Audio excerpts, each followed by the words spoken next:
Now the House GOP is intentionally targeting active duty military for the only cost of living retirement cut in the entire budget deal. Not members of Congress or their staffs, not high-level SES employees, not NPR or Amtrak, but the first and only serious cut is active duty military. I have often been proud to be a GOPer, sometimes embarrassed, but never until today ashamed. And joining me to talk about this is the chairman of the House Budget Committee, Congressman Paul Ryan. Congressman Ryan, I am flabbergasted, shocked, and appalled. Thank you. Well, let me give you a little backdrop. How about that? First of all, nobody in this country deserves more support. No, not a single person in this country deserves more support from their fellow citizen, from the taxpayer, than our men and women in uniform, than the people who go fight for our freedoms. I think it's just, I want to say that to begin with. Here is the background on this problem we have. We have a readiness crisis. I think you know about this. If you think that I wanted to do this or enjoy doing this, that's not true. Had Mitt and I won that election, this would not be required. This would not be necessary. What do I mean when I say all of that? You've got three big budget problems staring at the Pentagon right now. You've got the Obama budget, cuts $487 billion from the Pentagon to begin with. That's point number one. You've got the defense sequester. That cuts another $500 billion on top of the $487 billion. The budget agreement attempts to alleviate some of that sequester cut. It alleviates $31 billion of it. So, after the budget agreement, you've got the Obama $487 billion cut to the Pentagon. Then you've got a $469 billion cut with the defense sequester left intact, hitting the Defense Department. Then the third point is you've got pay and benefits, which are growing very, very quickly. It's a demographic thing that's just like what's happening to the rest of the country, that is consuming more and more of the military's budget, and that is leaving readiness destroyed. We are about to go to a Navy that is smaller than since before World War I. Very few of our Army and Marine brigades are combat ready and are getting the training they need. We're flying old airplanes in our Air Force that need to be replaced, and we're pushing the replacement of those planes out another 5 years. I could go on and on and on, only to say that we have a real readiness crisis. And so we were not able to put back into the military budget nearly as much as we wanted to, like what my budget that passed in the House does. And so we're trying to find a way of saving more money for the military to keep the savings within the Pentagon's budget to try and address this military crisis. As you know, there's a commission underway to address military pay and benefits. That commission is supposed to report its findings this spring. One of the reasons why we put a 2-year delay in this law for this particular provision is to give the military, people in Congress and the defense committees, the Pentagon, time to change this if this commission thinks there's a better way to go. When we took a look at this particular provision, we looked at who can bear the savings more. Do we want to go after people who are 62 and above, TRICARE benefits? We didn't want to do that. We took a look at the Bowles-Simpson. Bowles-Simpson does away with the COLA completely. We looked at making sure that military retiree pensions are always superior to their civilian counterparts. As you may know, civilian federal workers have to contribute money toward their pension from their paycheck. The military does not. They don't have a cost of living increase at all. It's zero before they reach the age of 62, and as you know, military retirees do. One misnomer I want to clear up is this does not affect veterans' benefits. It only affects military retiree benefits, which is 17% of the people who actually serve, just to put it in perspective, not to diminish the point, but to put it in perspective. Now, Mr. Chairman, if I can... I'll just finish. I'll be done in 2 seconds. What this does is it says their cost of living increase is not as fast as an older person when they turn 62. It's consumer price index minus 1%. When they turn 62, all that money goes back into their pension. Their pension benefit goes back up to reflect what they had lost, and then their pension grows at full CPI after they reach the age of 62. That savings stays with the Pentagon to help us buy more equipment right now to make sure we can address our readiness issue. And it's delayed for 2 years, that if we think there's a better way to fix this problem, we'll do that, and we bought ourselves 2 years to do that. And that's what this does. Mr. Chairman, I reject it entirely, and I want to give you a few points to respond to, and I won't take as much time as you did. I want to be fair to you. Well, I just wanted to give you the full... I know, I wanted you to, and I want people to be able to hear it, but it will be utterly and totally rejected because they are the first to take the whack. They are the only group to take the whack. Some of these men and women, in the 13 years we have been at war, have been deployed 6, 7, 8 times, have missed dozens of Christmases and birthdays and birth of their child.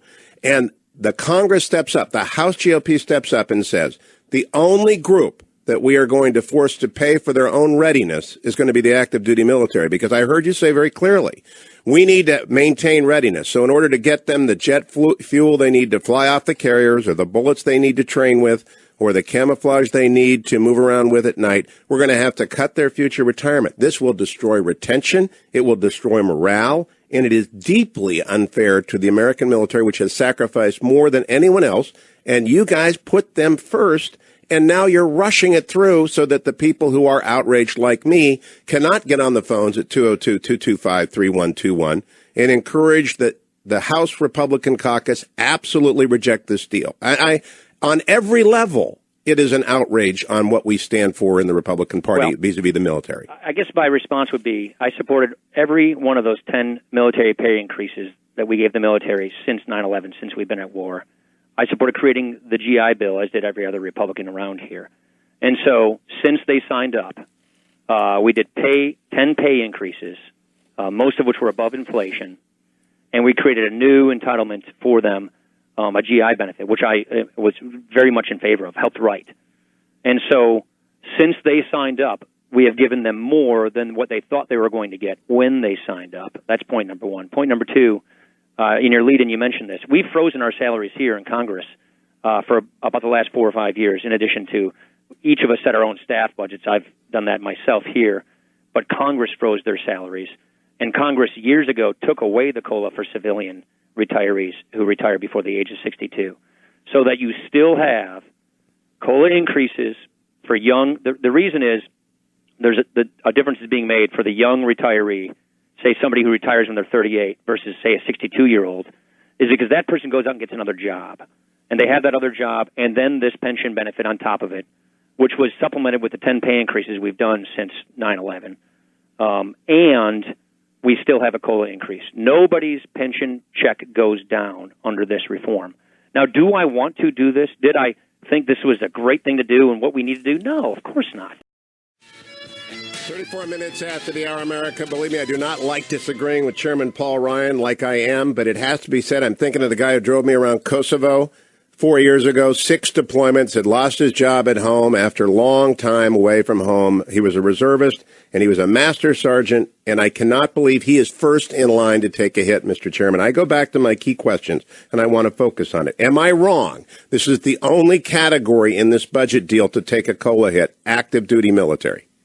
Well, that's because civilians don't have a COLA who are young retirees before 62. But Medicare and Social Security are not on the table because they're not part of this deal. But this is the first COLA adjustment of any of the entitlement reforms. This is the first entitlement in this package, reform. That's because we've done other COLA adjustments before in other bills. But in this package, it's the only one. Correct. All right. And why the rush, Mr. Chairman? Because I think the reason you guys are rushing it through is that, and this is what really outrages me. Hugh. It passed a month ago, and there was such an outrage that many head fakes were given that this would be fixed. In fact, 6 days ago in the Wall Street Journal, a number of Republican senators were quoted as saying this would be fixed. This was sprung on us last night that it wasn't fixed. I told everyone to hold their fire. Paul Ryan would not let this happen. Yeah, so to that point, okay, let's move the conversation to that. What is being fixed in this is to make sure that, which was never intended, that anybody who's disabled, who can't go out and get that second job, does not have any COLA adjustment. Then there are bills being introduced to pay for fixing the rest of it. Look, the reason we put a 2-year delay, this doesn't kick in until 2016, is to give Congress, the military, the defense committees time to figure out perhaps another way. But in the meantime, we just freed up $6 billion for readiness. Mr. Chairman, I have to reject. Let me just say one more thing. There are We loans. have this commission. I get that, but I got to pause.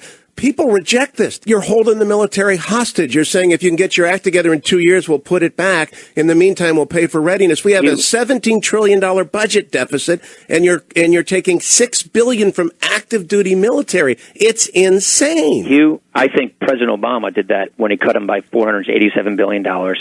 I think the defense sequester does that by cutting it now another $469 billion instead of the $500 billion. We could not give the military the relief that we wanted to, like what my budget does. Our budget represents what we believe. Our budget doesn't do this, COLA. Our budget adds money back to the military and cuts domestic spending and balances the budget and reforms entitlements and does these things. Mr. Chairman, are you telling me the Democrats would refuse to put back this COLA if you went to them and you said, we've changed our mind, we want to do deficit spending and return the COLA? Are you telling me they would say no? No, I think we will have a chance of doing that. It's not going to be in this. Why not? Why not now? Because they did not come up with the savings to pay for it. But why not spend? When we have a $17 trillion deficit debt, why would the only $6 billion we refuse to borrow be that which we would borrow for the military? Because I didn't write this bill that's coming to the floor tomorrow, so I can't explain why something is in it or isn't in it. This wasn't a bill that I wrote. This is something that the Appropriations Committee wrote. So I know that. I'm not allowed to speak to that because I wasn't in the room, can't answer the question. Stop it, though. You can vote against it. You, Paul Ryan, can stop this, will you? No. I believe that it would be a mistake to have more government shutdowns. And what this bill does is it plows $22 billion right now back into the military. But you can go out on the floor tonight and say, put back the COLA, spend the extra money, spend that much more money. Which we have plenty of time to do. No, but you could do it tonight. You could stop this. But you know what I'm going to do tonight? Well, it's actually tomorrow. But what I'm going to do tomorrow is I'm going to vote to put $22 billion back into the Pentagon's budget from getting cut. Mr. Chairman, the audience, so I'll take that step in the right direction. No, but this is a friendly back into it. And by the way, I'm going to stop the COLA reduction in the increase for the disabled. So those, to me, are prospective, constructive steps in the right direction. Just like I told you, in divided government, you don't always get what you want. Mr. Chairman, this is your audience. They like you. They support you. You've been on the show 100 times. But the fact of the matter is, they're not buying this. They know that you could stop this, and you're not stopping it.